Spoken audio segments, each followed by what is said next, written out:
और मुझे विश्वास है कि कुछ लोगों को तो याद होगा। एक बार हमने कथा में कहा था कि तुम्हारे घर में जो पुराना दीपक होता है वो बहुत काम का होता है। जो पुराना दीपक 50 तरह के दिए मत बदलो। तुम्हारे घर में जो दीपक है 2 दिए, 4 दिए, 6 दिए ऐसे रख लो जिन दिए में आप बत्ती लगाते रहें। कभी इस दिए को अपने साफ करने रख दिया, मांझने रख दिया, घसने रख दिया, तो दूसरे दिए में बत्ती लगा दो, दूसरा मांझने गया तो तीसरे में लगा। उस दीपक में इतना बल हो जाता है, क्यों? क्योंकि वो भगवान के सामने रोज प्रज्वलित होता है, रोज वो दीपक में बाती जलती है, रोज वो दीप लगता है, तो उस दीपक में इतना बल आ जाता है कि तुम्हारी जिंदगी के आधे दुख तो वो दीपक ही हर लेता है, वो दीप की ज्योति ही समाप्त होती है। वो दीपक में इतना बल आ जाता है। हमने कई बार अपनी कथाओं में भी कहा, कोई दीपक अगर भगवान को आप रोज लगा रहे हो, रोज लगा रहे हो, रोज लगा रहे हो, तुम्हारे घर में कोई बहुत बीमार भी व्यक्ति है और दीपक आप उसको मांझने में लेकर जा रहे हो, तो उसको एक अच्छे पानी में थोड़ा सा डाल दो, उसका पानी अलग रख लो, फिर भले आप दीपक को मांझो, मना नहीं है, साफ करो, मना नहीं। और जो वो पानी है, उस पानी को जब वो बीमार व्यक्ति स्नान करे तो उसकी बाल्टी में उस पानी को डाल दो, जिससे उस पानी से जब स्नान करेगा तो उसका आधे से ज्यादा रोग तो उसी समय समाप्त हो। डॉक्टर को इलाज करवाओ, डॉक्टर को दिखाओ, क्योंकि डॉक्टर शिव का एक रूप रहता है। हॉस्पिटल जाओ, डॉक्टर शंकर का एक रूप है, उसको दिखाओ, मना नहीं, पर साथ में उस दीप में इतना बल हो जाता है। यहां तक हमारा सनातन धर्म कहता है कि जिस आसन पर बैठकर आप और हम लोग भजन करते हैं अपने घर के अंदर, आपने देखा होगा एक आसन लगाती है माताएं, जप करती है, पाठ करती है, आराधना करती है, साधना करती है, उस आसन में भी उतना बल आ जाता है, उस आसन में भी उतनी शक्ति आ जाती है। हम जिस माला से जप करते हैं, आप जिस माला से जप करती है, उस माला में भी शक्ति आ जाती है।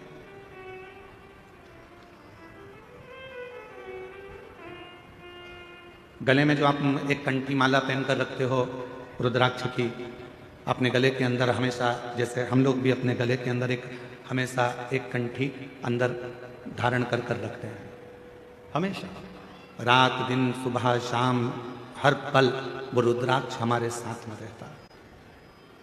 कई लोगों के मन में एक भाव उत्पन्न हो जाता है, हम गुरुजी हम हॉस्पिटल जा रहे हैं तो क्या रुद्राक्ष उतार कर जाएं? किसी के यहाँ पर बच्चा हो गया है तो हम क्या रुद्राक्ष उतार कर जाएं? मान लो हम स्त्री हैं, रजस्वला धर्म से हो गई, रजो धर्म से हो गई, तो क्या हम रुद्राक्ष उतार कर रख दें? शिव महापुराण की कथा कहती है आप किसी भी अवस्था में रहें, रुद्राक्ष कभी अशुद्ध नहीं होता, वो अशुद्ध को भी शुद्ध कर देगा। क्या स्त्री रुद्राक्ष पहन सकती है? जरूर। क्या कोई लड़की रुद्राक्ष पहन सकती है? जरूर। क्या कोई बच्चा रुद्राक्ष पहन सकता है? जरूर। क्या कोई बूढ़ा बुजुर्ग रुद्राक्ष? सब पहन, सब धारण।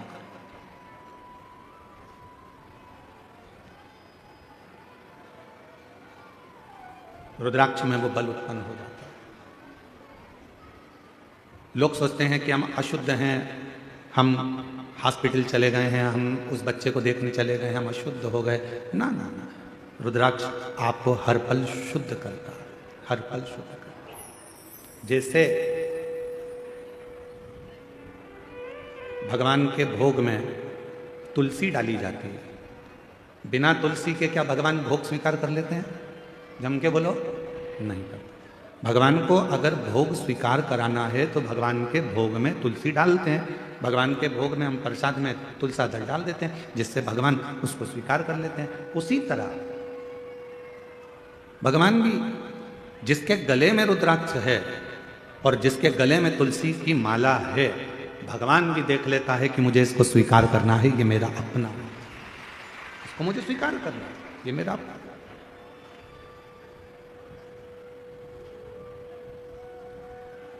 मेरी जीजियों, मेरे जीजाओं, मेरी बेटियों, बेटाओं, मेरी माताओं, मेरे बुजुर्ग माता पिता तुल्य आप सब विराजमान हो, मैं निवेदन करूं आप सबसे, भव सागर बहुत गहरा है, संसार सागर बहुत गहरा है। इस पूरे संसार सागर में आज के समय में किसी को समझना बहुत कठिन। कुत्ते को देखकर समझ जाओगे कि कुत्ता काटने वाला है, बोलो सही है कि गलत है? सांप को देखकर समझ जाओगे कि सांप डसने वाला है। शेर को देखकर समझ जाओगे कि शेर आक्रमण करने वाला है। चीते को देखकर समझ जाओगे कि ये चीता आया है, ये हमें खा जाएगा। हाथी को देखकर समझ जाओगे कि हाथी के पांव बड़े हैं, ये हमें दबा देगा। बिच्छू को देखकर समझ जाओगे कि ये डंक मार देगा। पर इंसान को कैसे पहचानोगे कि यवन को कब निपटा देगा? बिच्छू को पहचानना सरल है, सांप को पहचानना सरल है, शेर को पहचानना सरल है, कुत्ता को पहचानना सरल है, पर इस कलिकाल में, इस संसार सागर में, आज के समय में मनुष्य को पहचानना बहुत कठिन, बहुत कठिन। और देखो, कुत्ता को रोज अगर अपन रोटी देंगे ना, तो कुत्ता भी दो महिला के पास में बैठ जाएगा, काटेगा नहीं। रोज रोज रोटी दो कुत्ता को, तो वो कुत्ता भी नहीं काटता। लोग कह देंगे वो काटेगा, नहीं नहीं, वो अपना पालतू है, वो नहीं काटेगा, वो नहीं काटेगा, पालतू है। कुत्ता को रोज रोटी देंगे तो वो कुत्ता काटता नहीं है। पर आज का संसार ऐसा हो गया कि पूरी जिंदगी आपने किसी को दे दी, पूरा धन आपने किसी को दे दिया, पूरी प्रॉपर्टी आपने किसी को दे दी, उसके बाद भी लोग काटने को तैयार बैठे हैं, आपको नुकसान पहुंचाने को तैयार।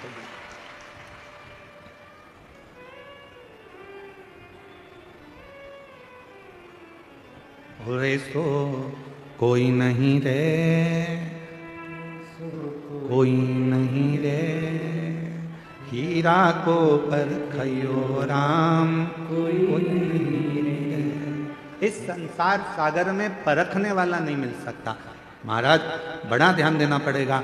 आप कुत्ते को पहचान सकते हो कि यह काटने वाला है, बिच्छू को पहचान लोगे काटने वाला है, सांप को पहचान लोगे काटने वाला है, पर मनुष्य को नहीं पहचान सकते, मानव को नहीं। कब, कहाँ, कैसे, किस जगह पर नुकसान देगा, ये आपको मालूम नहीं पड़ेगा। कब आपको तकलीफ देगा, मालूम नहीं पड़ेगा। कब आपको कष्ट देगा, मालूम नहीं पड़ेगा। तो क्या करें इस संसार सागर में? दुनिया मौके का फायदा उठाने के लिए बैठी है। मेरी जीजियों, आप सब मोबाइल चलाते हो, जितने बैठे हो ना, सब मोबाइल चलाते हो। किसी की तारीफ हो रही होगी ना सोशल मीडिया पर, तो कोई उस पर कमेंट्स नहीं करेगा, कोई उस रील को आगे नहीं बढ़ाएगा।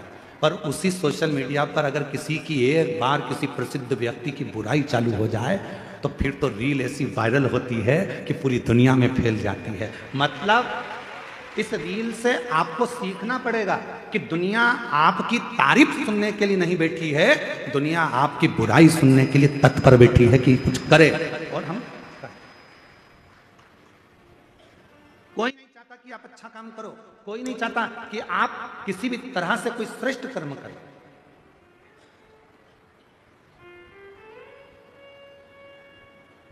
गौ माता के जो रक्षक हैं, गौ माता की जो सेवा में लगे रहते हैं, राष्ट्र की जो सेवा में लगे रहते हैं, सनातन धर्म को आगे बढ़ाने में लगे रहते हैं, सनातन धर्म को मजबूत करने में लगे रहते हैं, दुनिया के लोग उसी की बुराई में लगे रहते हैं।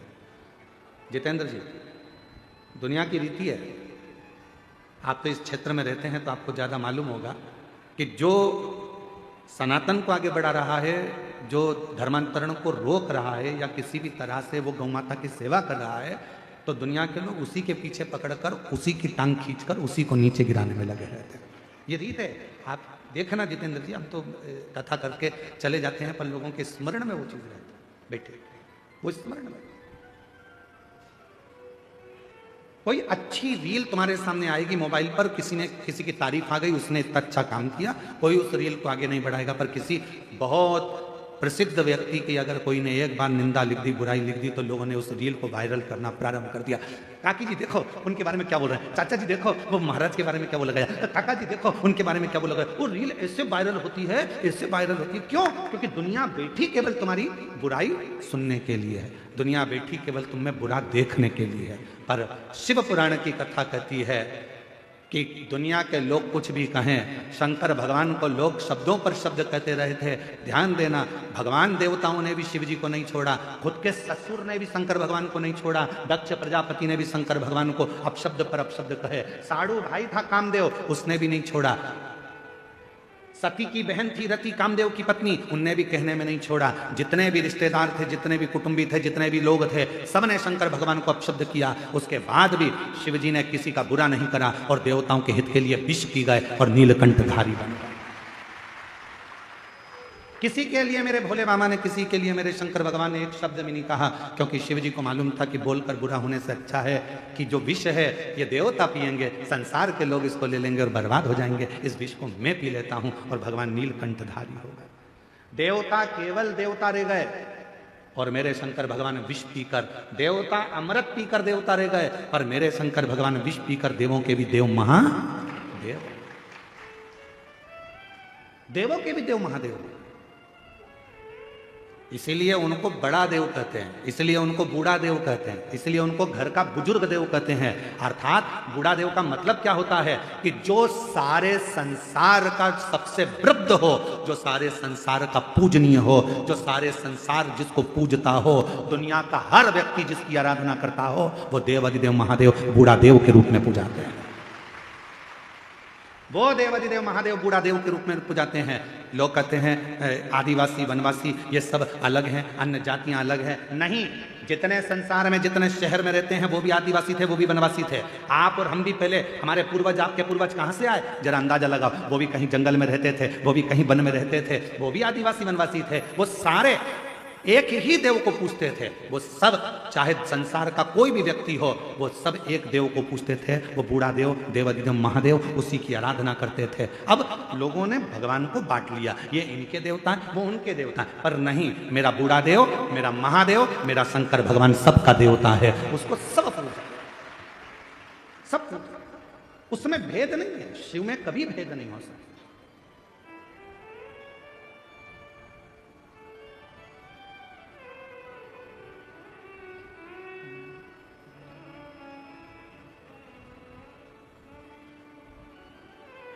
महाराज, आप जिस भाव में उसको भजेंगे वो भाव में मिल जाएगा। दुनिया की रीत है आपसे लाभ ले लेना और आपको धक्का मार देना, आपको धक्का दे। पर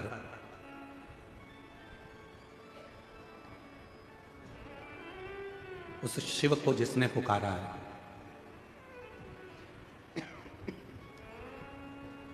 बाबा देव अधिदेव महादेव को जिसने पुकारा है, वो शिव उसके दुख हरने के लिए उसके दरवाजे पर जाकर जरूर खड़ा हुआ है, जरूर खड़ा।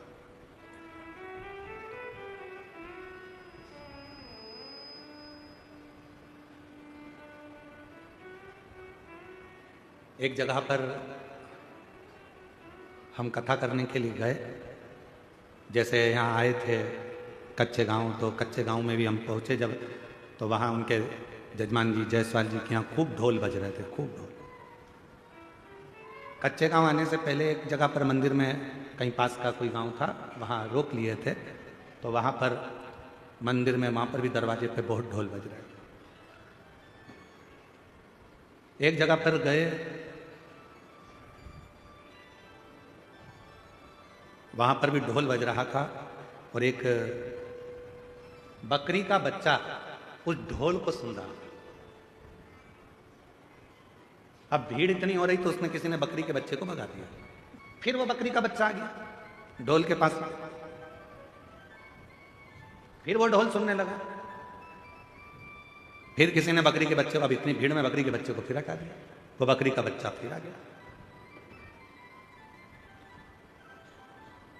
इतने में ढोल वाले ने उसको थोड़ा सा डंडे से, वो जो ढोल बजाने वाला डंडा होता है, उससे ऐसा करा, बकरी का बच्चा उधर गया। फिर हम बहुत देर से देख रहे थे, ये लोग नाच रहे हैं और हम गाड़ी में से हम देख रहे हैं कि ये ढोल वाला उस बकरी के बच्चे को हटा रहा है। अब की बार उसने कहा हटता भी नहीं है और बकरी का बच्चा फिर। हमने इशारा कर कर ढोल वाले को बुलाया, हमने कहा इधर आ। कहा गुरुजी क्या बात है? हमने कहा तू इस बकरी के बच्चे को क्यों भगा रहा है? समझ में नहीं आता, ना तो इसको संगीत आता है, ना इसको ढोल बजाना आता है, और ना ये ढोल जानता है कि बच क्या रहा है। फिर आखिर ये ढोल के पास में बकरी का बच्चा क्यों आ रहा है? हमने कहा ढोल वाले से, भैया वो बकरी का बच्चा ढोल के पास में इसलिए आ रहा है कि उस ढोल में से उस बकरी के बच्चे को अपनी माँ के शब्द सुनाई दे रहे हैं, उसकी माँ के शब्द। ना जाने किस बकरी के चमड़े से वो ढोल बना होगा, और जब वो पिट रहा होगा तो उस बकरी के बच्चे को अपनी माँ के शब्द याद आ रहे, माँ के शब्द।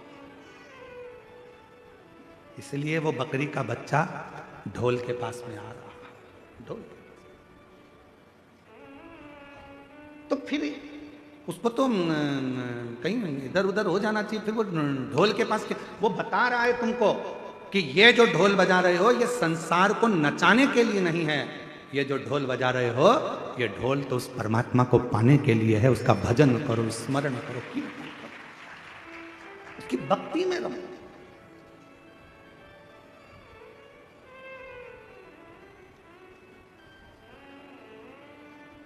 उसके भजन में रमो, उसके स्मरण में रमो। बिना भक्ति के कुछ प्राप्त नहीं हो सकता, कुछ। श्रीमद् भागवत कथा में राजा राहुगण का एक चरित्र आता है। राजा राहुगण पालकी में बैठकर जा रहे थे और पालकी उठाने वाले के पांव में लग गई थी। आप लोगों ने श्रीमद् भागवत सुनी होगी तो आपको मालूम होगा।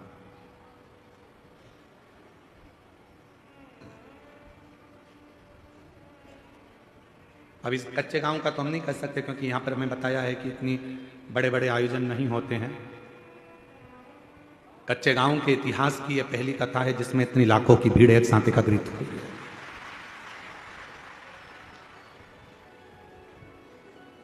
और आज सबसे ज्यादा प्रसन्नता यदि कोई हमसे पूछे कि किसको हो रही है इस कथा की, तो हम छाती ठोक कर कहते हैं कि कच्चे गांव की कथा की सबसे ज्यादा प्रसन्नता हमको हो रही है। उसका कारण है, जो वनवासी, जो आदिवासी कहीं नहीं जा सकते थे, जो दिन भर काम में लगे रहते थे, आज उनके बीच में आकर ये कथा कहने का जो आनंद उत्पन्न हुआ है वो शायद जिंदगी में कभी नहीं हो सकता, कभी।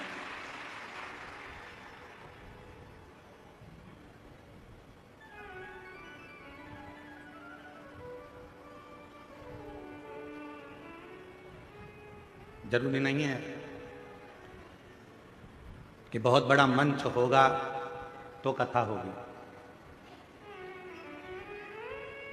आज आप लोगों के बीच में कहकर जा रहे हैं, जितने वनवासी आदिवासी बैठे हैं उन लोगों से निवेदन कर कर जा रहे हैं, कभी तुमको लगे कि हमारे इस क्षेत्र में कथा होना है, आप हमको याद करना। कोई रुपये की बात नहीं, कोई पैसे की बात नहीं। आप मंच नहीं बनाओ तो किसी पेड़ के नीचे पत्थर रख देना, उस पत्थर पर बैठकर शिव महापुराण की कथा हम आदिवासी और वनवासियों को सुनाकर जाएंगे। बस एक निवेदन है आपसे, जितने वनवासी आदिवासी क्षेत्र के लोग इस शिव महापुराण की कथा को सुन रहे हैं, उनसे एक निवेदन है, मंच भले अच्छा ना हो चलेगा, पर तुम्हारा मन अच्छा रखना तो शिव पुराण तुम्हारे गांव तक पहुंचे। मंच से नहीं, मन से शिव पुराण पहुंचती।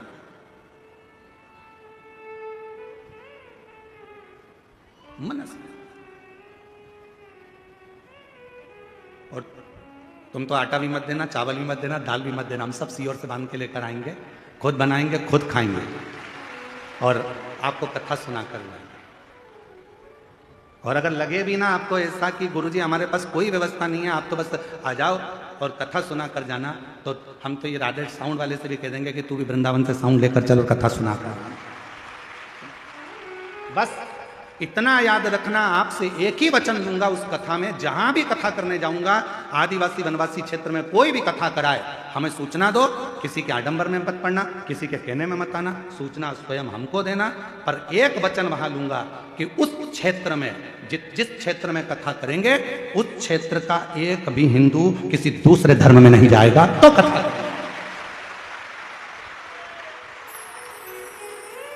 अब आपका निमंत्रण मुझे स्वीकार है, आप जब बुलाओगे सीओर वाला महाराज तैयार है, और जब बुलाओगे कहाँ आएगा कथा करने के लिए। और तुमको लगता है कि ये टेंट का खर्चा बहुत लगता है, गुरुजी कहाँ से इतना पैसा लाएंगे, तो अपन शाम की कथा कर देंगे, टेंट की जरूरत नहीं पड़ेगी, खुले में बैठ जाओ,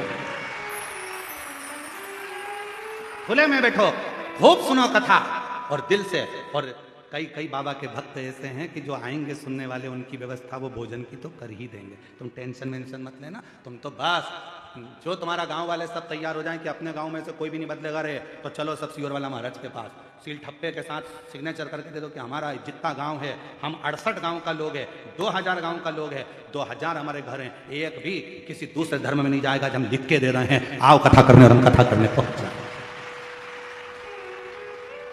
पहुंचो, शिव को भेजो। शंकर, ये दुनिया केवल तुम्हारा फायदा लेना चाहती है, केवल तुम्हारा फायदा। तुमसे जितना लाभ लेना होगा उतना लेंगे, बाद में तुम्हें धक्का मार देंगे। ये दुनिया की रीति है, समझ जाओ, समझदार हो जाओ सब। ये मत सोचो कि अब ये संसार के लोग मीठा मीठा बोल के अपना, ना ना ना, संसार में बड़ी विचित्र बात है, लोग कुछ का कुछ बताते हैं और कुछ का कुछ करते हैं। इसलिए याद रखना, अच्छा मंच नहीं होगा चलेगा, अच्छा पंडाल नहीं होगा चलेगा, अच्छी मंच नहीं होगा चलेगा, पर अच्छा मन रखना। शिव महापुराण की कथा तुम्हारे गांव तक जरूर पहुंचे, शिव कथा जरूर। अभी ये कथा कल विराम हो जाएगी, सवेरे 8 बजे से 11 बजे तक यहाँ हो जाएगी, टीवी पर 1 बजे से 4 बजे तक आ जाएगी। 7 तारीख से कथा दंतेवाड़ा क्षेत्र में हो रही है। आज एक दंतेवाड़ा क्षेत्र से एक लेटर सीओर भेजा, हम प्रयास करेंगे उस पत्र की भी कॉपी आपको। उस पत्र में एक वनवासी महिला ने उस पत्र को लिखा और व्हाट्सएप पे डाला सीहोर के ऑफिस में कि हमारे दंतेवाड़ा क्षेत्र में पहली बार कोई महाराज इतनी विशाल कथा करने के लिए आ रहा है। पूरा क्षेत्र उत्साहित, पूरा क्षेत्र उत्साहित। वो उत्साह में हम एक भाई का नाम आया तो पीएसओ के पास थे, इसलिए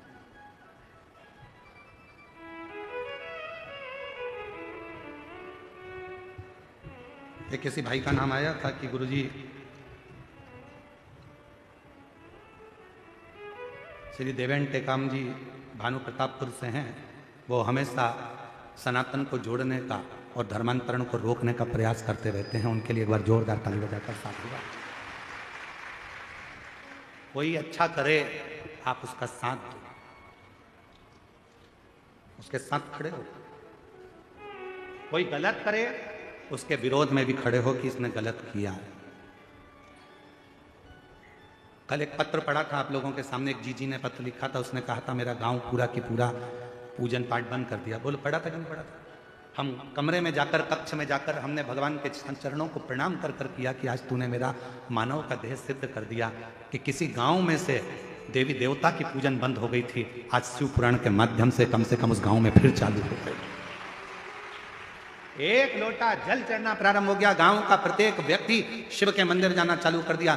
हमारा लक्ष्य ये नहीं है कि हम आपको अपने आप से जोड़ें, हमारा लक्ष्य इस व्यासपीठ का केवल एक है कि आप शंकर भगवान से जुड़ जाओ, आप शिव जी से जुड़ जाओ। जितने वनवासी आदिवासी हम उनसे ये भी नहीं कहेंगे कि तुम कहीं इधर उधर जाओ, आप तो अपने बूढ़ा देव से जुड़ जाओ, आप अपने बूढ़ा महादेव से जुड़ जाओ, कहीं मत जाओ। आप अपने बूढ़ा देव की आराधना करो। आप बूढ़ा देव वो शंकर का प्रतिबिंब है, वो शिव का प्रतिबिंब है, शंकर का स्वरूप है, आपको कहीं जाने की जरूरत नहीं है। क्यों हम इधर उधर जाएं? हमारा बूढ़ा देव सबसे प्रबल देव है, हमारा बूढ़ा देव, हमारा महादेव सबसे प्रबल है। हम जो भी दुख आएगा अपने बूढ़ा देव महादेव से कहेंगे तो दुख मिट जाएगा। हम क्यों आडंबर में पड़े? हम क्यों आडंबर में यहां वहां जाए?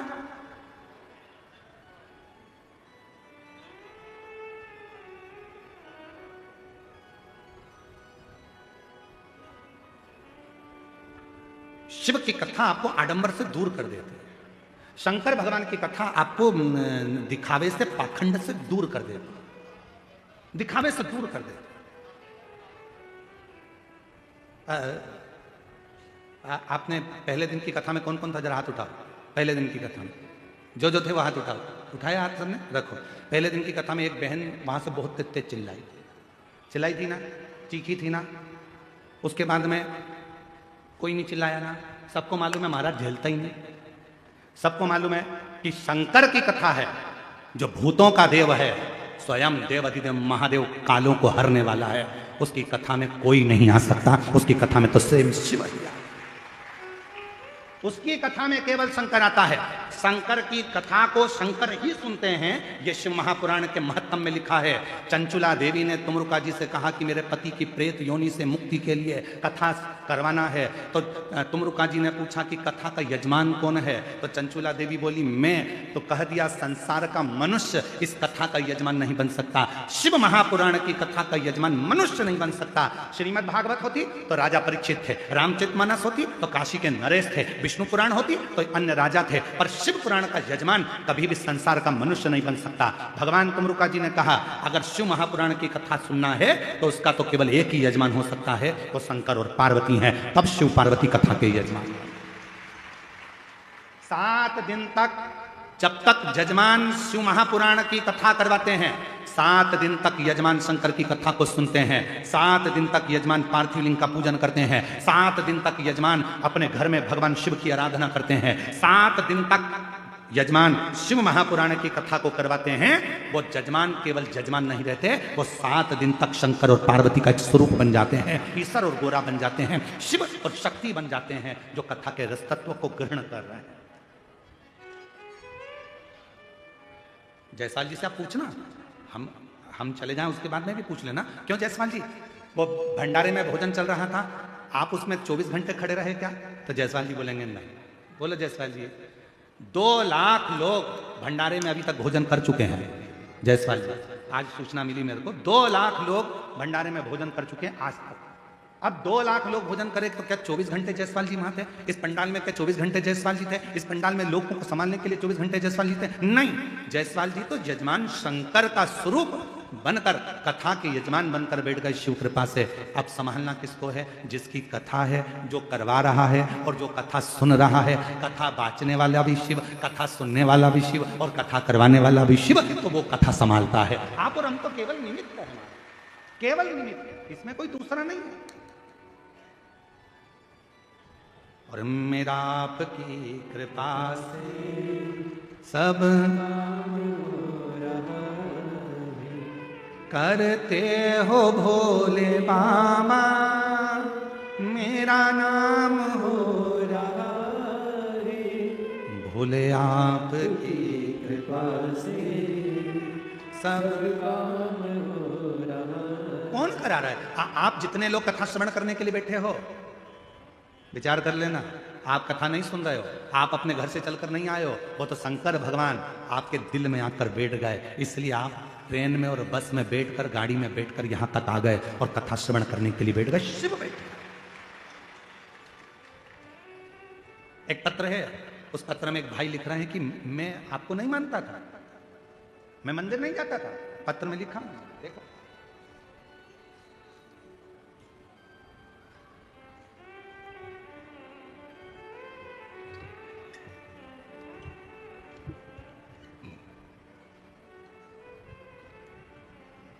मेरा नाम माहेश्वरी अग्रवाणी, ग्राम बस्तर, जिला बस्तर से आया। कहीं बैठी हो, हाथ हिला सकती हैं। मेरा नाम माहेश्वरी अग्रवाणी, ग्राम बस्तर, जिला बस्तर से हैं। कहीं बैठी हो तो हाथ हिला सकती हैं। और अगर कहीं बैठी हो तो एक बेलपत्र लेने के लिए आ सकती हैं। हाँ, हाथ हिलाओ, जरा दिख जाओगे, अभी दिख नहीं रहे। हाथ हिलाओ, वापिस दिख जाओगे। हाँ, दिख गई जी, दिख गई। आ जाओ, एक बेलपत्र ले जाना, आ जाओ। रोते नहीं, खुश खुश आओ, कराओ, आंसू खुश कराओ। गुरुजी बस्तर से 2000 में मेरे पति चले गए थे। मैं विधवा हूं, मैं विधवा हूं। 2000 में पति गए, 2025 चल रहा है गुरुदेव, मैं विधवा। मेरा पुत्र है, 3 साल का था जब मेरे पति का स्वर्गवास हुआ। तब से मैंने अपने जीवन में बहुत संघर्ष किया। गुरुजी, जीवन ऐसे ही कटता चले गया, पर आपकी कथा ने, एक बार मोबाइल में मैंने सुन ली, तभी से मंदिर जाना चालू करा। मेरे जीवन में शिव क्या होते हैं मैंने आपकी कथा से जाना। एक लक्ष्य था, मंदिर जाने का, मेरा बेटा कोई अच्छे पद पर बैठ जाए, मंदिर में साफ करती, सफाई करती, पशुपतिनाथ का व्रत करती, बेटे को भी कहती। पर बेटा कहता, माँ क्या मंदिर की सफाई करने से या मंदिर में बेलपत्र चढ़ाने से या शहद का बेलपत्र लगाने से क्या नौकरी मिल सकती है? तब मैंने अपने बेटे से कहा कि तू एक बार कानों में हेडफोन लगा, महाराज को सुन। वो कहते हैं कि मेहनत को 4 गुना कर, रात दिन एक कर, खूब पढ़ाई कर। अभी तू 15 मिनट भी अगर छोड़ देता है तो तेरे बुरे हैं। सियोर वाला महाराज कहता है कि रात दिन एक कर दे। तब मेरे बेटे ने रात दिन एक करा। आपके कहने पर मंदिर जाने लगा, जल चढ़ाने लगा। उसने मुझसे कहा, माँ मैंने सुना है कि एक बार यदि पंडाल में बैठकर कथा सुनी जाए बाबा देता है।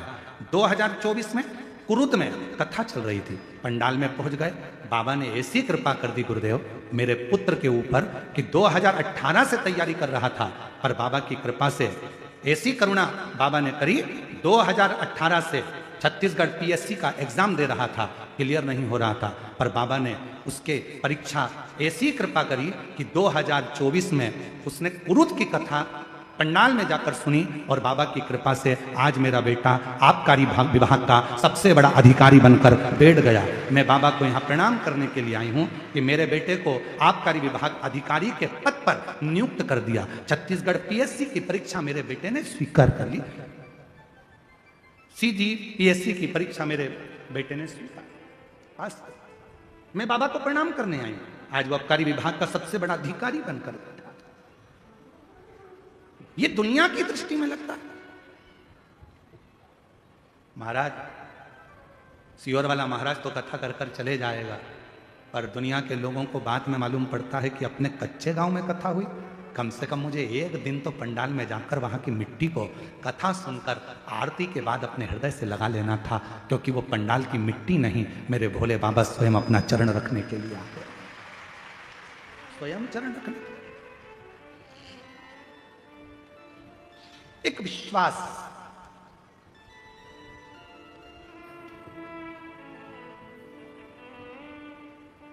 उसने एक लाइन लिखी है, मानना गुरुदेव, ना जाने कितने लोगों का विश्वास हो आप, मैं जी आपसे कहूंगा मैं विश्वास नहीं हूं, ना जाने कितने लोगों का विश्वास है शिव महापुराण की कथा, भरोसा है शिव। सियोर वाला महाराज नहीं, शिव ओ गढ़दानी, मेरा शंभू, मेरा त्रिकालदर्शी, मेरा कैलाशी, जिसको आप एक लोटा जल समर्पित करते हो, एक लोटा। और जब विश्वास के साथ में बाबा को जब आप एक लोटा जल चढ़ाते हो तो वो सुख अपने आप प्राप्त हो।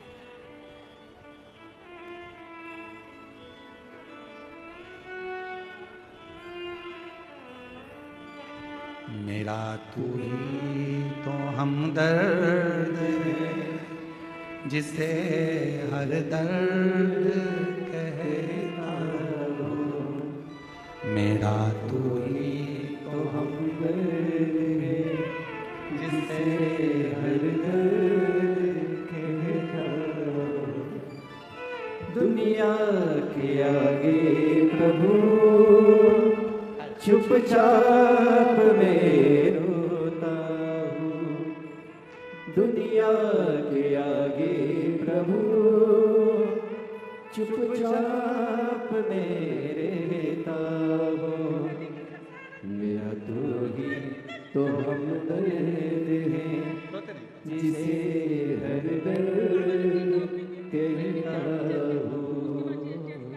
मेरा तो ही तो हमदर्द है, जिसे हर दर्द कहता।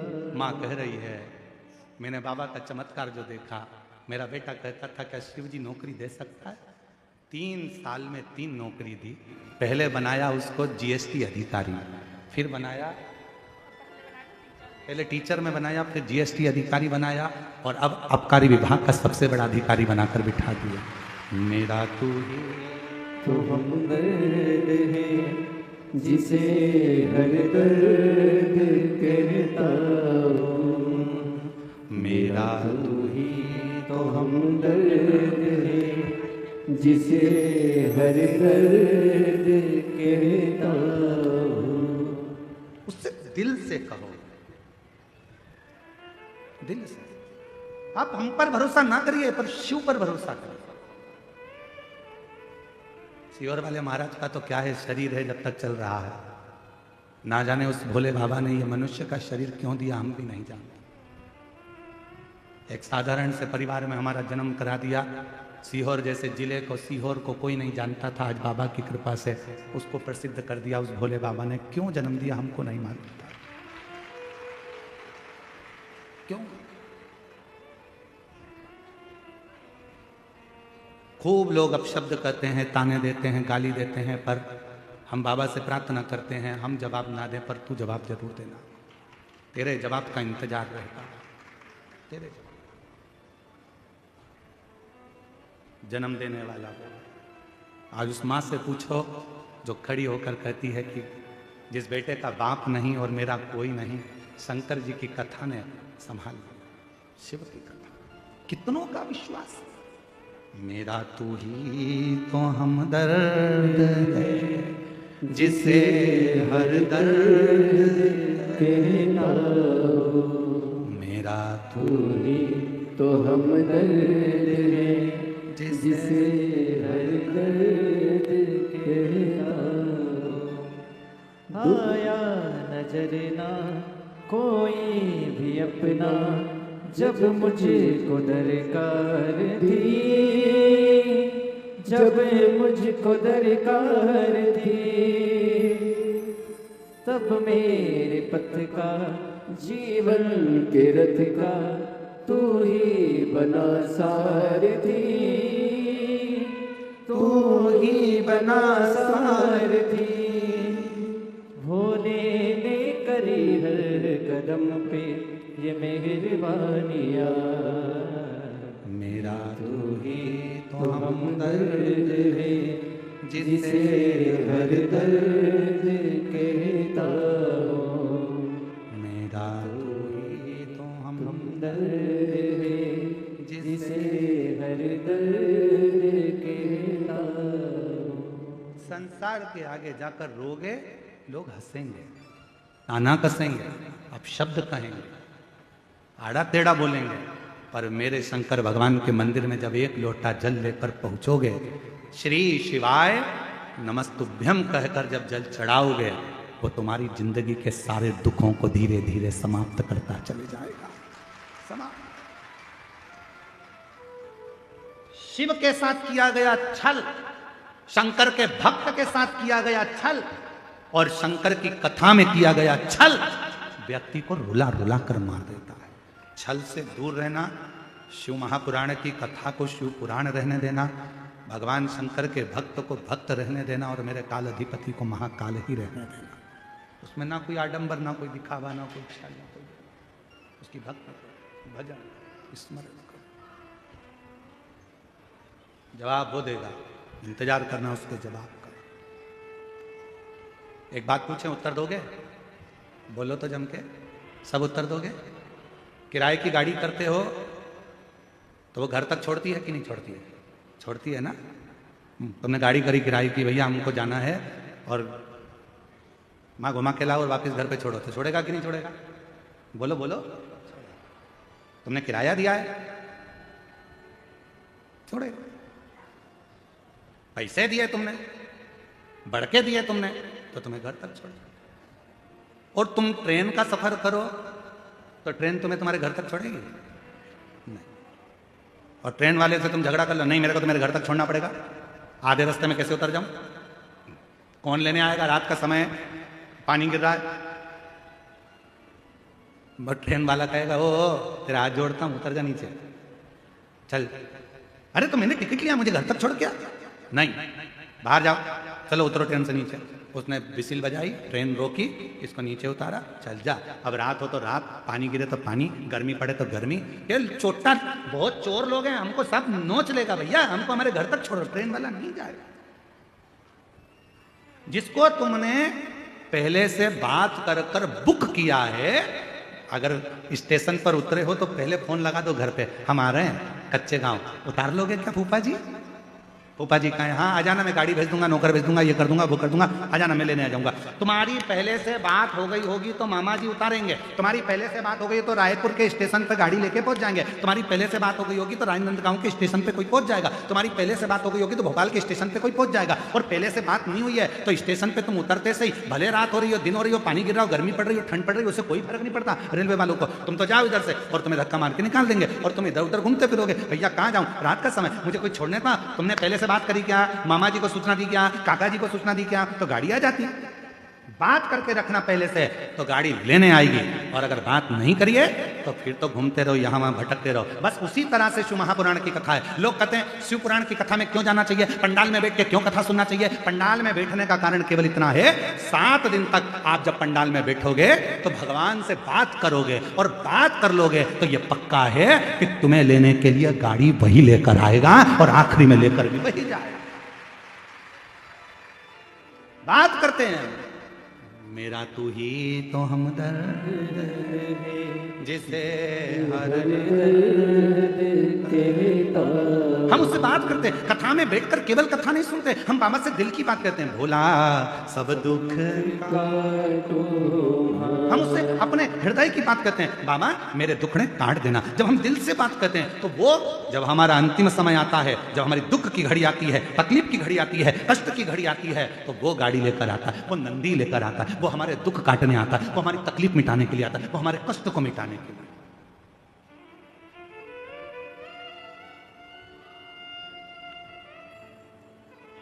फिर भले तुम चुप हो, फिर भले तुम कुछ ना।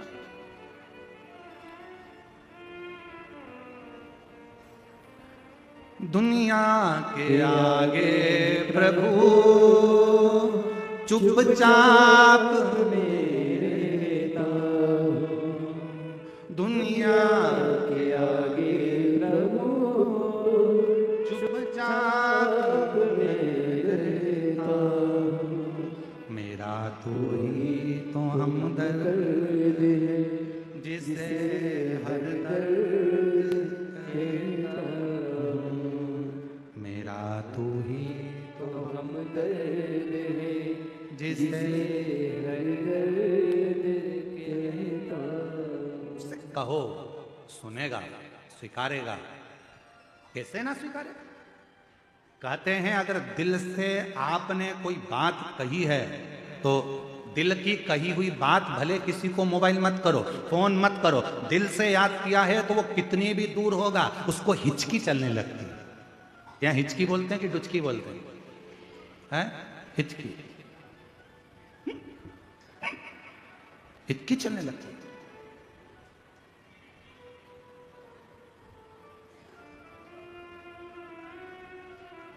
एक पति खाना खा रहा था, भोजन कर रहा था, पत्नी उसको खाना खिला रही थी और उसको एकदम हिचकी चल रही। पत्नी ने पानी लाकर दिया फिर भी हिचकी बंद नहीं।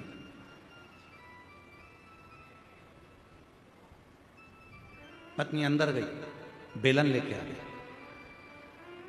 पति ने हिचकी भरते हुए, क्या हुआ, हुआ क्या, हुआ क्या?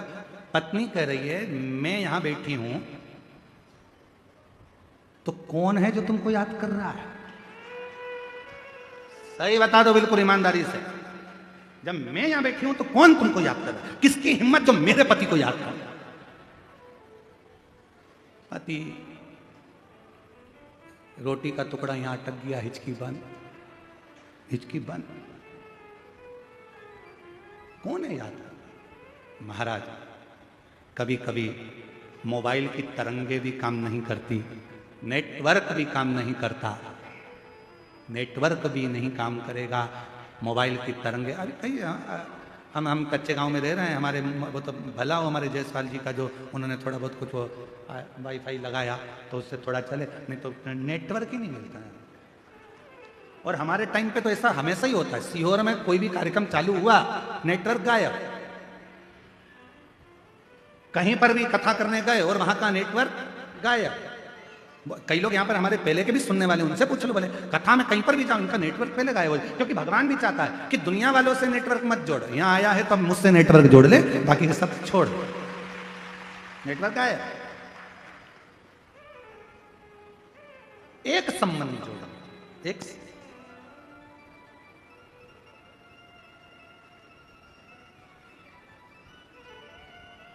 मोटरसाइकिल वाले को हाथ दिया, भैया भैया भैया भैया मुझे बिठा ले बिठा ले बिठा ले। मोटरसाइकिल वाले ने बिठा लिया। गाड़ी वाले को हाथ दिया, गाड़ी वाले ने बिठा लिया। यहां तो कोई भी बिठा कर ले जाएगा, पर वहां कोई नहीं बिठा के ले जाएगा। वहां तो अकेले आए थे, अकेले जाना है, भक्ति करना है भगवान भगवान की। वहां कोई ले जाने वाला नहीं मिलेगा। यहां पर मोटरसाइकिल पर कई कई लोग तो होते हैं गांव में भी, वो भी कहते थे लेट बैठ पीछे, अब भी आए घूम के, चल बैठ पीछे। जैन साहब, कई लोग कहते थे चल बैठ पीछे, अब भी घूम के आते हैं, बैठ जा पीछे। और एक आध बार जिसको तुम कंधे पर लेके जा रहे हो मुर्दे को, और वो उठकर बोलते ले आजा, घूम के आते हैं, चल बैठ आजा। इतनी देर में तो तुम्हारा हाँ बड़ी भर। ओ भाई मुर्दा बोल गया। मुर्दा क्या बोल रहा है? ऊपर से बोल रहा है चल घूम के आते। वाह भाई, वो घर जाके बीपी की गोली खाई, शुगर ऊंचे नीची हो गई, हापड़ी भरा गई, डॉक्टर के पास पहुंच गई, बाबाओं के पास पहुंच गई, गले में 25-30 ताबीज बाज मिली है, 25-30 ताबीज। बाबा क्या हुआ? एक जनी के पीछे पीछे जा रहे थे उसको अंतिम संस्कार के लिए, वो अर्थी पे उठ के बैठ गया, चल घूम के आते हैं। अब यहां कहने वाले तो बहुत मिल जाएंगे, चल घूम के आते हैं, पर वहां ले जाने वाला कोई नहीं मिलेगा। तब तुम्हारा जो एक लोटा जल तुमने शिव को चढ़ाया है, तुम्हारी दुख की घड़ी में मेरा शंकर नंदी लेकर खड़ा रहेगा। आओ चलो मैं तुम्हें लेकर चलता हूं। कोई दुख नहीं भोगना है, कोई कष्ट नहीं भोगना है, कहीं तुमको दुख नहीं भोगना है। तुमने कच्चे गांव में शिव पुराण की कथा सुनी थी, इसलिए कष्ट तुम्हारा मैंने काट दिया। अब दुख नहीं, तकलीफ नहीं। अब तू इंतजार कर। कथा सुनी है तूने पंडाल में बैठकर, घर पर रहकर, टीवी के सामने, मोबाइल पर, फेसबुक यूट्यूब पर कथा का रसतत्व तूने ग्रहण किया है। तेरे दुख काटने की जवाबदारी अब मेरी हो गई है, तो चिंता मत करना। 3 महीने में जो तूने मांगा है तेरी झोली में दे दूंगा। क्यों चिंता कर?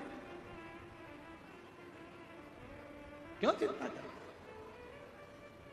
और जब उससे प्रीत जुड़े हैं, प्रीत कितना सुंदर कहा भगवान शंकर की कथा में वर्णन आता है। देवाधिदेव महादेव भगवान शंकर की पवित्र कथा कर रही है। तुमरुका जी के सम्मुख में तुमरुका जी कथा का रसतत्व ग्रहण करा रहे हैं। चंचुला देवी कथा सुन रही है और सामने बैठे ईश्वर जी और गोरा जी शिव महापुराण की कथा सुन रहे हैं। भगवान शंकर और पार्वती कथा का रसतत्व ग्रहण कर रहे हैं। भगवान देवाधिदेव महादेव कथा को रसतत्व ग्रहण कर रहा है।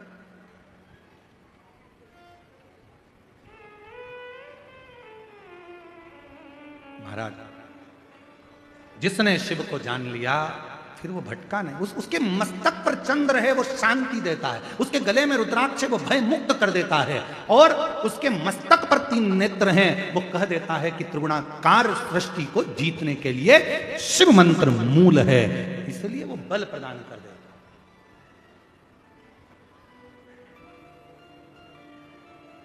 सिर पर गंगा लेवे कल्याण हो कर देवे, भोलेनाथ ब्यूटीफुल। उसके बराबर कौन हो? कौन? उसके बराबर कोई नहीं हो सकता महाराज। वो जो है, इसलिए तेरे डमरू की धुन सुन के मैं काशी नगरी आई हूँ। तेरे डमरू की धुन सुन कर मैं काशी नगरी आई हूँ। तेरे डमरू की धुन सुन के मैं काशी नगरी आई हूँ।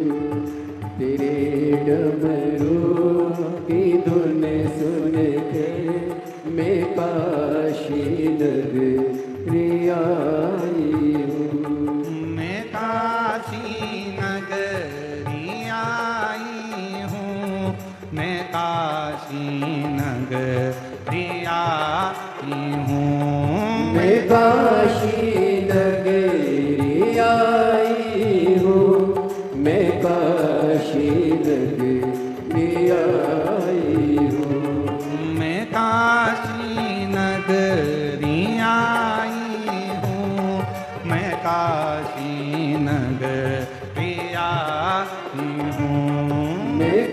काशी नगरी आई हूँ, मैं काशी नगरी आई हूँ। मेरे भोले ओ बम भोले, मैं काशी नगरी आई हूँ। मेरे भोले ओ बम भोले, मैं काशी नगरी आई हूँ। दोनों हाथों से बड़े प्रेम के साथ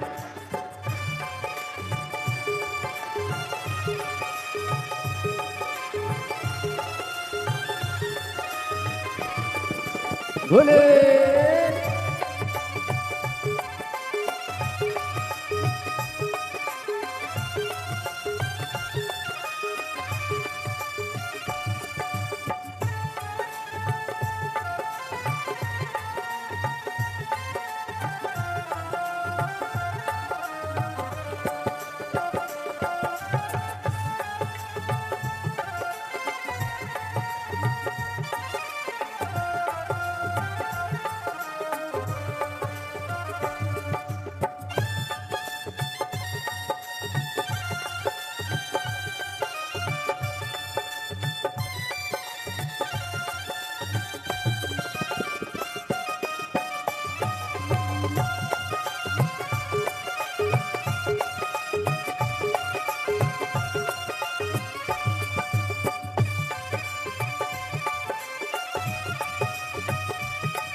सुना है हमने ओ बोले, तेरी काशी में गंगा है।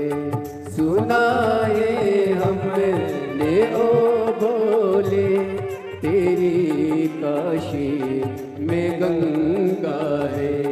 सुना है हमने ओ बोले, तेरी काशी में गंगा है।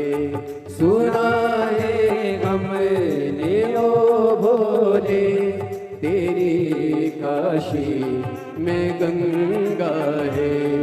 उसी गंगा को नहाने को मैं काशी नगरी आई हूँ। उसी गंगा को नहाने को मैं काशी नगरी आई हूँ। मेरे भोले ओ बम भोले, मैं काशी नगरी आई हूँ। मेरे भोले ओ बम भोले, मैं काशी नगरी आई हूँ।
सुना है हमने ओ भोले तेरी काशी में मुक्ति है।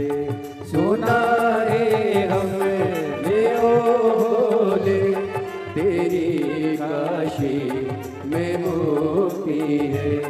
सुना है हमने ओ भोले तेरी काशी में मुक्ति है। सुना है हमने ओ भोले तेरी काशी में मुक्ति है।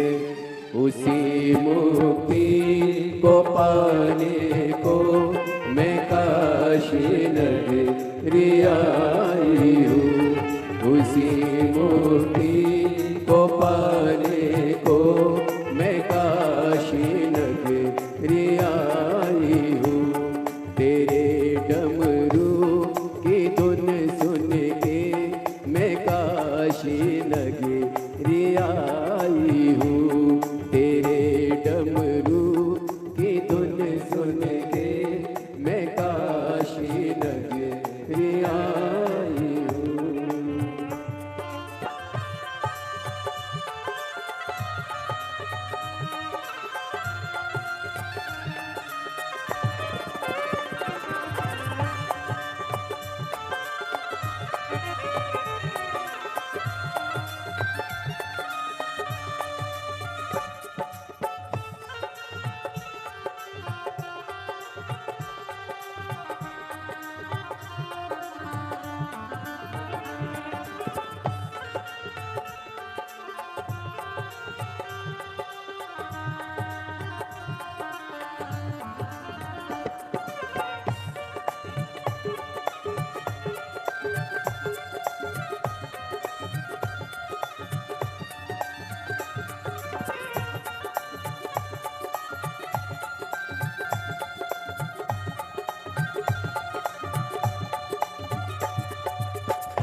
शंभो।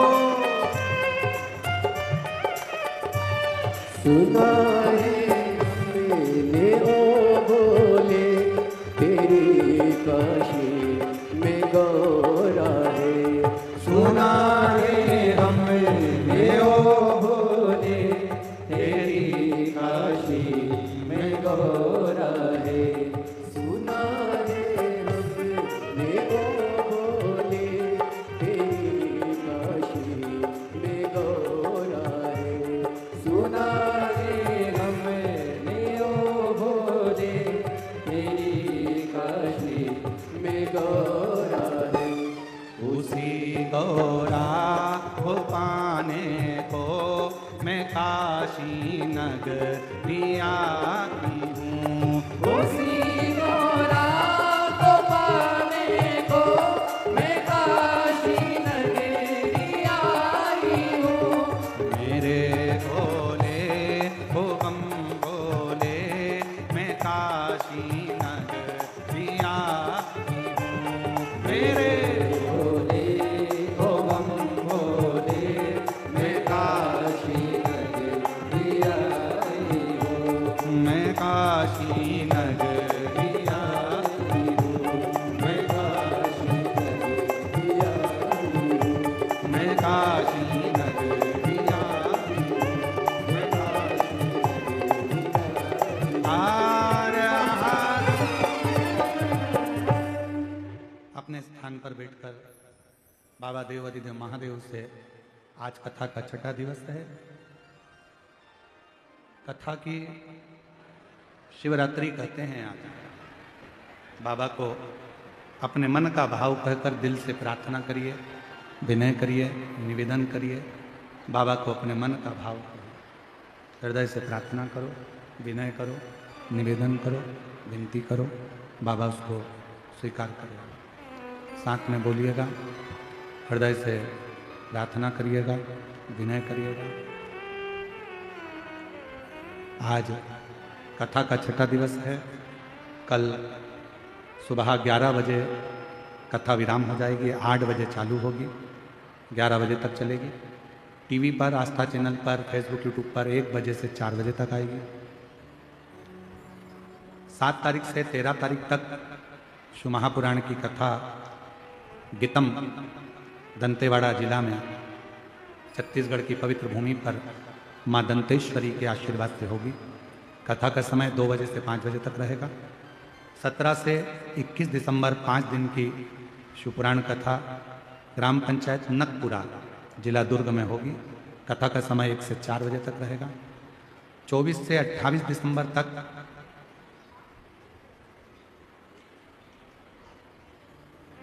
मुंबई महाराष्ट्र में मीरा भयंदर में शिव महापुराण की कथा महाराष्ट्र की पवित्र धरा मुंबई में होगी। दिसंबर के महीने की यह कथाओं का रसतत्व आप और हम ग्रहण कर रहे हैं।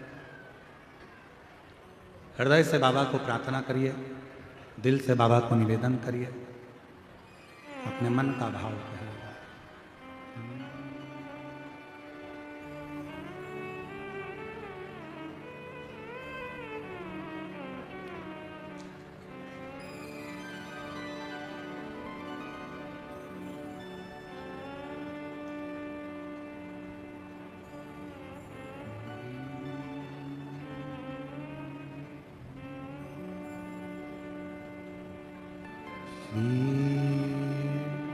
शिवाय नमस्तु। श्री शिवाय नमस्तु। श्री शिवाय नमस्तु।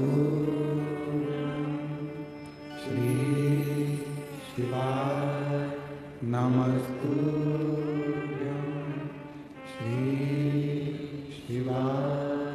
नमस्तु। भोला सब दुख काटो, ओ भोला सब दुख काटो। शिव शंकर जपो तेरी माला, भोले बाबा जपो तेरी माला। भोला सब दुख काटो, ओ भोला सब दुख काटो। वेश है मंगल मंगलकारी, वेश है मंगल मंगलकारी।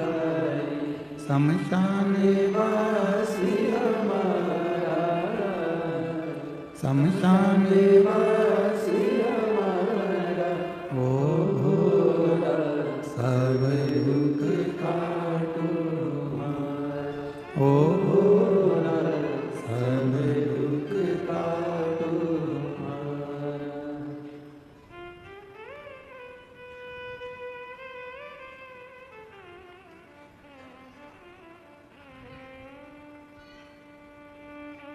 बाबा देवादिदेव महादेव, भगवान शिव, ओगड़दानी, त्रिकालदर्शी, कैलाशी, विनाशी, भगवान शंकर की पवित्र कथा का शिव महापुराण की कथा वर्णन कर रही है। चंचुला देवी जिन शिव महापुराण की कथा को ईश्वर जी गोरा जी की साक्षी में चल रही है। भगवान देवादिदेव महादेव, माँ जगतजननी पार्वती जिस कथा को श्रवण कर रहे हैं, वो कथा कोई साधारण नहीं। केवल एक शिव महापुराण की कथा ऐसी होती है जिसका यजमान स्वयं शिव होते हैं, स्वयं शिव। और विश्वास, भरोसा, दृढ़ता शिव तत्व को नजदीक लेकर आती है। कितना भरोसा होगा, जरा विचार करिएगा। तारकासुर का संहार हो जाता है। तारकासुर के 3 बेटे हैं, तारकाक्ष, विदुम्माली और कमलाक्ष।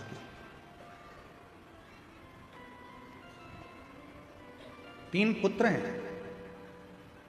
तारकाक्ष, विदुम्माली, कमलाक्ष। और तीनों को मालूम पड़ा कि हमारे पिता तारकासुर का संहार हो गया है, वो मर गए हैं, प्राण छूट गए हैं। पर हमारे पिताजी भगवान देवाधिदेव महादेव से कभी बैर नहीं रखते।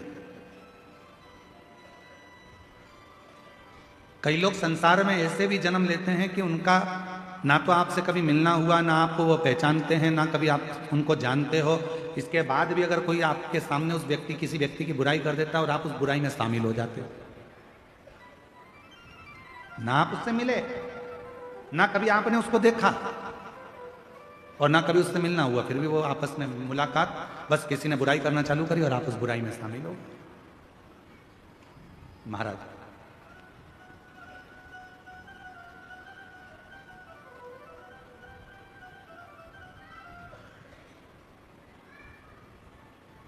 क्यों किसी की निंदा में शामिल है?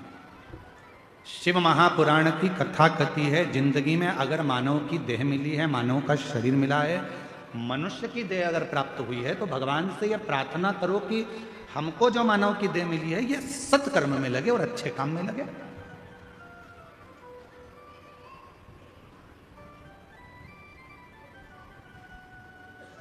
मत बुरे कर्म कर बंदे, वरना पछताएगा। भगवान की आंखों से तू बच नहीं पाएगा, तू बच नहीं पाएगा। अरे ओ अज्ञानी मत करना दानी, अरे ओ अज्ञानी मत करना। तेरे कर्म का फल भी तू ही पाएगा, जैसा किया तूने तेरे आगे आएगा। मत बुरे कर्म कर बंदे, वरना पछताएगा। भगवान की आंखों से तू बच नहीं पाएगा, तू बच नहीं पाएगा। कुछ अच्छा करो। शरीर मिला है मानव का, भगवान की कृपा से प्राप्त हुआ है, कुछ अच्छा करो। मरना सबको है, प्राण सबके जाना है। कई कई लोग ऐसे भी हैं जिनके पास बहुत सारा पैसा होता है तो मरने के बाद उनकी छतरी बन जाती है। देखा है कि नहीं देखा है?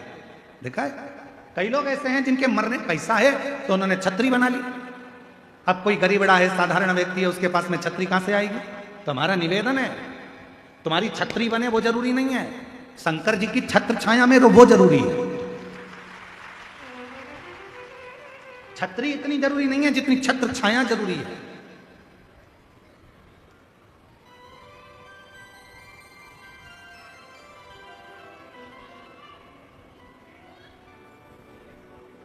गाड़ी में बैठकर देख लिया, फ्लाइट में बैठकर देख लिया, ट्रेन में बैठकर देख लिया, घर में बैठकर देख लिया, बंगले में बैठकर देख लिया, रोड पर बैठकर देख लिया, फैक्ट्री में बैठकर देख लिया, पहाड़ों पर बैठकर देख लिया, आकाश में बैठकर देख लिया, पानी में बैठकर देख लिया। अब निवेदन है शंकर की शरण में बैठकर देख लिया। एक बार मेरे देवाधिदेव महादेव की शरण में जाकर बैठकर देखो कि मन का सुकून क्या होता है, हृदय की शांति क्या होती है, दिल का सुकून क्या होता है। शिव की शरण में जो शांति मिलेगी, शंकर की शरण में जो सुख मिलेगा, वो दुनिया में कहीं नहीं मिल सकता, कहीं नहीं।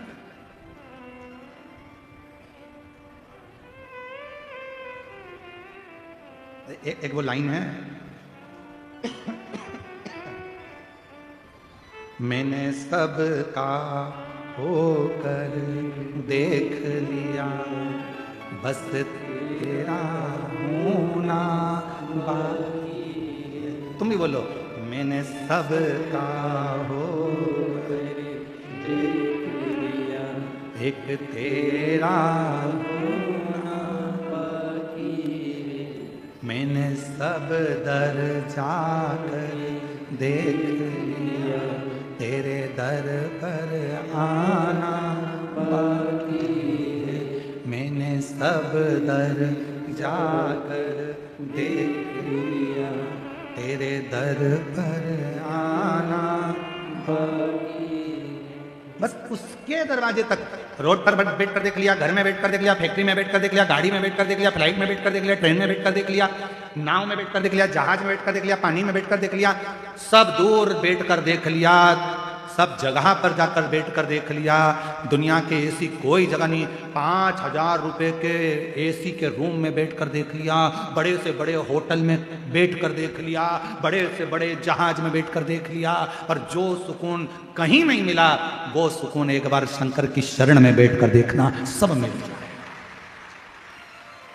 सब हम पूरी जितने शिव भक्त शिव महापुराण की कथा सुन रहे हैं, चाहे पंडाल में बैठकर सुने, चाहे फेसबुक पे सुने, चाहे यूट्यूब पर सुने, चाहे आस्था चैनल पर सुने, आपसे निवेदन करेंगे सारी दुनिया में घूम कर आना और सारी दुनिया में बैठ कर आना और एक बार कुबेरेश्वर धाम की भूमि पर बैठ कर देखना कि वहां से क्या प्राप्त होता है, क्या प्राप्त होता है। शिव महापुराण में पार्वती जी ने भगवान शंकर से एक प्रश्न किया था, एक छोटे से बालक के लिए, अभिमन्यु के लिए। पार्वती जी बोली थी, बाबा छोटा सा बालक है,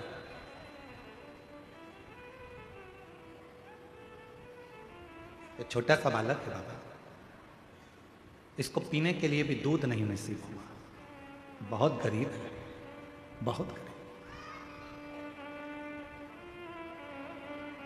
उत्तराखंड में एक दुधेश्वर महादेव है, दुधेश्वर। छोटे से बच्चे को जब दूध नसीब नहीं हुआ तो माँ ने शंकर पर चढ़ा हुआ जल दिया और वो शिव का चढ़ा जल भी दूध बन गया, वो दुधेश्वर नाथ का है। माता पार्वती जी बोल रही हैं बहुत गरीब है, गरीब घर जन्म हुआ है। ऐसे कई लोग हैं संसार में जो कहते हैं कि हम बहुत गरीब हैं, गरीब के घर में हमारा जन्म हुआ है, बहुत गरीब है। ध्यान रखना, शिव महापुराण की कथा सुन रहे हो, गरीब के घर में भले जन्म हो गया, पर यदि तुमने अपनी जिंदगी में बहुत मेहनत करी, रात दिन एक कर दिया, खूब परिश्रम करा, और एक बार यदि तुम कुबेरेश्वर बाबा की धरा पर जाकर जल चढ़ाया है, तो दुनिया में याद रखना तुम गरीब नहीं रह सकते, सेठ बनकर जिंदगी जियो, सेठ बनकर। उसका नाम है कुबेरेश्वर महादेव, उसको लोग कुबेर भंडारी कहते हैं। उसको 12 ज्योतिर्लिंग के मध्य में विराजमान है कुबेरेश्वर धाम। 12 ज्योतिर्लिंग के मध्य में वो भूभूमि जहां स्वयं कुबेरेश्वर बाबा बैठे हैं। कोई कह दे कि मैं गरीब हूं, शिव महापुराण की कथा में हम वर्णन करें, एक बार खूब मेहनत में लग जाओ। गरीब घर में भले पैदा हुए हो, पर यदि परिश्रम करोगे, मेहनत करोगे, खूब मेहनत करोगे, तो जैसे उस माँ का बेटा आबकारी अधिकारी के पद पर बैठ सकता है शिव की कृपा से, तो तुम भी बैठ सकते हो, तुम भी बैठ सकते हो। मैंने सबका होकर देख लिया, बस तेरा होना बाकी। तुम्हें लगता है कि मेरी जिंदगी बड़ी दुख में, मैं बहुत गरीब, बहुत गरीब। गरीब कहने से नहीं होगा, मेहनत तो करो, परिश्रम तो करो। अगर तुमने मेहनत करना प्रारंभ कर दिया, परिश्रम करना प्रारंभ कर दिया, भले तुम गरीब के घर में पैदा हुए हो, पर निश्चित है आखिरी में तुम भले गरीब के घर में पैदा हुए होगे, पर तुमने अगर मेहनत करी है और कुबेरेश्वर बाबा पर भरोसा किया है, तो तुम्हारी जिंदगी सेठ की जरूर निकलेगी, ये पक्का है। कोई जल्दी बनता है, बोलो बोलो, तुम्हें याद है ना, तो बोलो जरा जम के, कोई जल्दी बनता है, कोई लेट बनता है, शंकर को जल चढ़ाने वाला एक दिन सेठ जरूर बनता है, सेठ जरूर बनेगा। और उस समय पर तुम्हारे भीतर वो अहंकार नहीं आना चाहिए, फिर तुमको स्मरण होना चाहिए, मेरी गाड़ी, मेरा बंगला, सब कुछ है तेरो सरकार, मेरा तो कुछ भी नहीं, सब कुछ है तेरो सरकार, मेरा तो कुछ भी नहीं। ये आर्यन 3 दिन से लगाता है, गुरुजी इसको जरूर गा देना थोड़ा सा। गुरु, मेरी गाड़ी, मेरा बंगला, मेरा पैसा, सब कुछ तेरो सरकार, मेरा तो कुछ भी नहीं, सब कुछ तेरो सरकार, मेरा तो कुछ भी नहीं। ये दुनिया का जितना ठाट है सब है, मेरी पत्नी मेरे बच्चे सब तेरे ही हैं। सरकार मेरा तो कुछ भी नहीं। मैं अपना अपना है क्या, मैं खुद भी तेरा। सरकार मेरा तो कुछ भी नहीं। मेरी गाड़ी मेरा बंगला मेरा पैसा सब तेरा, सब कुछ है मेरा। सरकार मेरा तो कुछ भी नहीं। ये कुछ भी हम कोई कह दे तुमसे कि तुम लोग कहते थे गरीब घर में पैदा हुआ, गरीब घर में पैदा हुआ, तो गरीब गरीब कहने से क्या तुम्हारा गरीबी मिट जाएगी? गरीबी का रोना रोने से तुम्हारी गरीबी मिट जाएगी? गरीबी मिटाने के लिए खुद की मेहनत की जरूरत है। गरीबी मिटाने के लिए खुद के संघर्ष की जरूरत है। गरीबी दुनिया का कोई महाराज तुम्हारी नहीं मिटा सकता। चाहे तुम कितनी तुम्हारे को कोई चीज करना हो कर लो, पर गरीबी तुम्हारे को खुद मिटाना पड़ेगी। खुद मेहनत करना पड़ेगा, खुद परिश्रम करना पड़ेगा, रात दिन पढ़ाई करना पड़ेगी, रात दिन मेहनत करना पड़ेगा। और एक बार शंकर जी के मंदिर में जाना चालू कर दो, तुम्हारी गरीबी मिटना प्रारंभ हो। शिव कहते हैं भगवान विष्णु भगवान को लक्ष्मी किसने दी थी? तो कहा भगवान शंकर। माता लक्ष्मी की माता ख्याति देवी तो लक्ष्मी जी का विवाह शिव जी से करना चाहती थी कि भोलेनाथ जी से विवाह कर शंकर जी। और शंकर भगवान ने मना कर दिया, नहीं नहीं लक्ष्मी मेरे पास नहीं, लक्ष्मी तुम नारायण जी को दे दो। नारायण को लक्ष्मी। तो लक्ष्मी जी ने हाथ जोड़कर शंकर भगवान से कहा था, प्रभु आपने मुझे भगवान नारायण को दिया है, आप आज्ञा करो मैं क्या आपके लिए कर सकती हूँ। शंकर भगवान ने कहा, सुन लक्ष्मी, जो मेरे मंदिर में एक लोटा जल चढ़ाने के लिए आए उसका लोटा वापिस खाली ना जाए, उसमें तू बैठ कर जाना और उसका भंडार। इसीलिए शिवमा पहले के लोग अपने मंदिर का पानी उठाकर, मंदिर का लोटा उठाकर मंदिर की बाल्टी में से पानी भरकर शिव जी को चढ़ाते थे। बोलो चढ़ाते थे कि नहीं चढ़ाते थे? पहले के लोग मंदिर के नल में से पानी भरते मंदिर में ही चढ़ा देते थे। पर जब से लोगों ने शिव महापुराण की कथा को सुनना प्रारंभ करा, तब से दुनिया के लोगों ने घर से लोटा ले जाना चालू करा, पानी ले जाना चालू करा, क्योंकि लोगों को समझ में आ गया कि घर से जो लोटा जाता है वो पानी चढ़ने के बाद खाली नहीं आता है, उसमें लक्ष्मी जी बैठकर हमारे घर के अंदर प्रवेश कर जाती है। इसीलिए कोई जल्दी बनता है, कोई लेट बनता है, और शंकर को जल चढ़ाने वाला एक दिन सेठ जरूर बनता है। शिव को जल चढ़ाने वाला सेठ जरूर बनेगा, गरीबी उसकी हटेगी जरूर। और हमने हमारी जिंदगी में देखा ही है, इतने 30-31 साल हो गए कथा करते करते। ये 30-31 साल में हमने अपनी जिंदगी में देखा है कि गरीब से गरीब व्यक्ति भी जब रोता हुआ कुबेरेश्वर बाबा की धरा पर जाता है, दिल से बाबा की कंकर की पूजन करता है, लोटा भर के जल चढ़ाता है, तो मेरा कुबेर भंडारी उसका हाथ पकड़कर उसको सेठ बनाना प्रारंभ कर देता है। गरीब नहीं बनता, उसको सेठ बनाता है, वो बनता। गरीबी का रोना मत रो, हम गरीब हम गरीब हम गरीब हम गरीब। काहे के गरीब? लखपति बनाकर भगवान ने पैदा करा तुमको, करोड़पति बनाकर भगवान पैदा करे। कितना अच्छा पूरा शरीर दिया है, बाजार में जरा एक आंख खरीद के तो लेके आओ, कितने की मिलेगी? पहले तो इंसान की मिल जाए बहुत बड़ी बात है, बकरा बकरी की लगा देंगे। कितनी कीमत वाली आंख है, 2-2 किडनी दे दी, एक किडनी कम से कम 20-20, 25-25 लाख की। आधा करोड़पति तो तू यही है शरीर में। इतना दिया परमात्मा ने, तुझे खाली नहीं भेजा, करोड़पति बनाकर भेजा। उससे पूछो जिसके पास नहीं रहता। एक पत्र है, देखो कितना सुंदर है पत्र।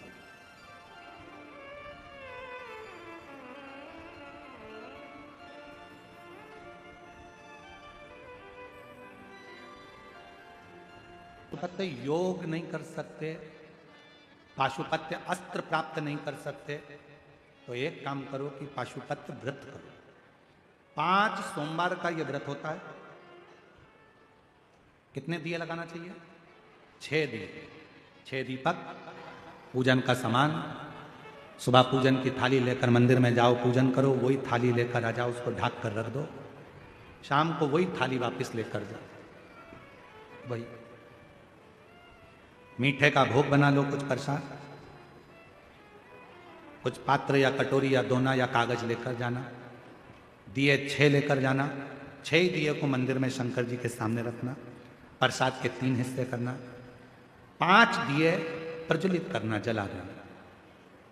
एक दिया मत जला, शिव जी की पूरी पूजन करना, प्रसाद का एक हिस्सा थाली में रख लेना, 2 हिस्से मंदिर में छोड़ना, जो दिया नहीं जलाया है उसको थाली में रख लेना, बाबा की पूजन कर कर प्रार्थना कर कर कहना बाबा आज मेरा पहला पशुपति व्रत है, स्वीकार करना।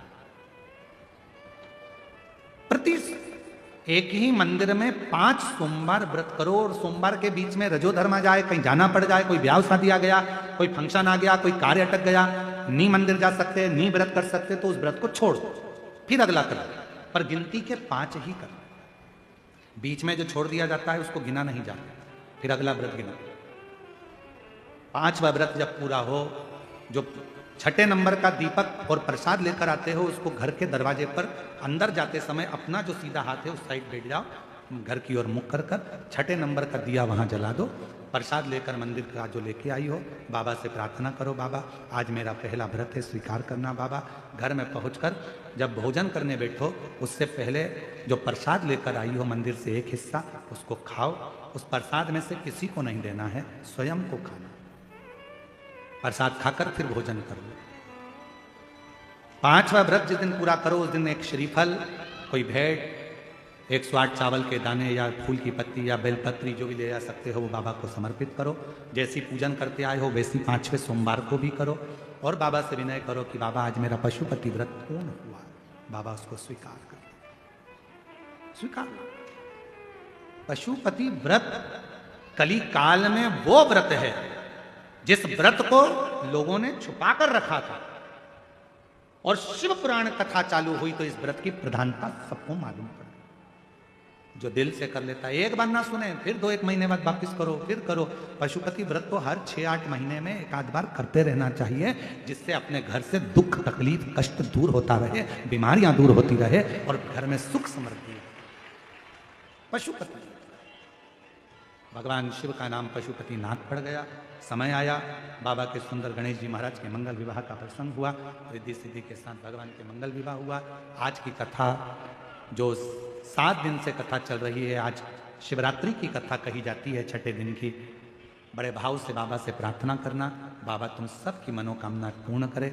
आज कथा का 6ठा दिवस यहाँ विराम की ओर जा रहा है, कल कथा का 7वां दिवस रहेगा। कल कथा कच्चे गांव में पंडाल में सुबह 8 बजे से 11 बजे तक हो जाएगी। 11 बजे के बाद सब अपने अपने घर को चले जाएंगे, और फिर कथा 7 तारीख से दंते